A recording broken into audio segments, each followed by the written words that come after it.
কি গো মা, কি করছো? এই যে হাই বন্ধুরা, আজকে রুদ্রপথের মেলায় গেছিলাম, 10:30টায় বাড়ি এসেছি। রান্নাবান্না গুছিয়ে গেছি এখন এসে দুটো গ্যাস ধরিয়ে দিতে হবে। বেগুন ভাজা করেছি, আজকে আমরা আঁশ খাই না।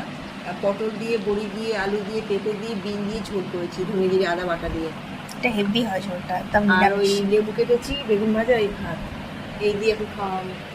বিধ্বস্ত, যা ভিড় গো মেলায়, ওরে বাবারে।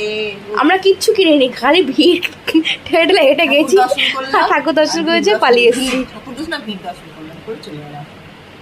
প্রত্যেকটা দোকানে বন্ধুরা, কি জিলিপির দোকান, কি বাদাম কিনেছি, চুড়ি হারাওয়ালার দোকান, মানে বিভৎস ভিড়, বিভৎস ভিড়। যেটা কিনে সেটা কিনেছি। আর একটা জিনিস খেয়েছি, পকোড়া খেয়েছি, যে নিরামিষ পকোড়াগুলো, সেটা একটা খেয়েছি।